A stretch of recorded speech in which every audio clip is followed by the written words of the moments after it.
Oh, hey, didn't see you there. I was just reading this book about astrometry. Oh, you want to know more? Stay tuned. How do you measure the position of over 1 billion stars, each one to within the width of a human hair, as seen from 200 kilometers away? That's the precision of the Gaia Space Telescope, launched by the European Space Agency in 2013. Gaia has been quietly revolutionizing our understanding of the Milky Way, and in this investigation, we set out to explore some of the data ourselves. In this video, we'll cover the physics behind astrometry, how Gaia works, and walk you through all of the analysis we carried out. Astrometry is a new method of detecting exoplanets that's been made possible with ESA's Gaia mission. From 2014 to 2025, Gaia's been detecting exoplanets by measuring the reflex motion of a host star as it orbits around its barycenter. This motion occurs due to the centre of mass of the system being offset from the star, which is more pronounced the higher the planet-to-star mass ratio is. The next data release from Gaia is due at the end of this year, expects to reveal approximately 7,500 exoplanets over the 5-year dataset. When a planet orbits a star, it doesn't just circle passively. It actually pulls the star slightly, causing the star itself to wobble around the system's shared centre of mass, known as the barycenter. This wobble is tiny, but carefully tracking the star's position over time, we can detect this periodic shift in its location against the background of more distant stars. By measuring this shift, we can deduce the properties of the system, as the ratio of the planetary mass to the stellar mass is equal to the ratio of the stellar orbital radius of the planet's orbital radius.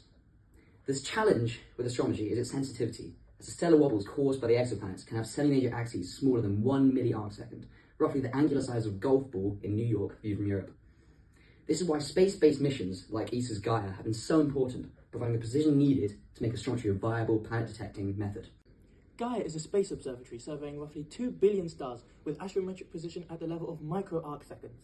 For each source, Gaia measures several key astrometric parameters: its position on the sky, its proper motion across space, and its parallax, which allows us to determine the distance between us and the source.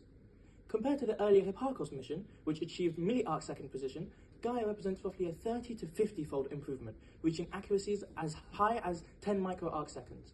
This extraordinary precision allows the distances to the very nearest stars to be measured to an accuracy of around 0.001%. Another major advantage of astrometry is that it provides the true planetary mass because there's no uncertainty caused by orbital inclination.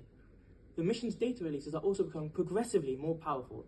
Gaia DR3, released in 2022, could only just begin to detect Jupiter-like planets, but the future DR4 and DR5 catalogues are expected to be sensitive to both Jupiter and Saturn analogues around nearby stars thanks to longer observing baselines and improved calibration.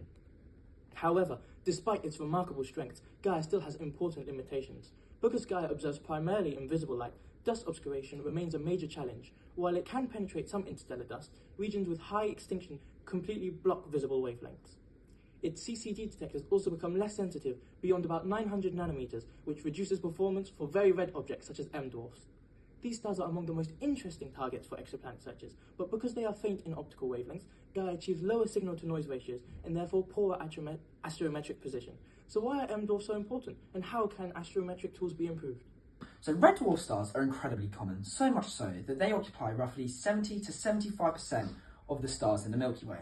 Due to their mass being so small compared to the likes of our Sun, nuclear fusion happens much slower and at lower temperatures. This means that they can live for trillions of years, and since they live so long, red dwarfs are abundant in the observable universe, and their longer lifespans means it's more likely that an exoplanet has formed around it. This makes them an ideal candidate to target when looking for exoplanets. Now, the strengths of infrared Gaia shows that theoretically, the observed magnitude would be numerically lower, meaning it would be brighter. This would improve the signal-to-noise ratio, meaning they would receive more photons from the infrared spectrum. This ultimately leads to a reduced measurement uncertainty, allowing astrometric measurements to be made over much greater distances, potentially being able to increase the distance measured from a few kiloparsecs to hundreds of kiloparsecs. So why wasn't Gaia made for the infrared?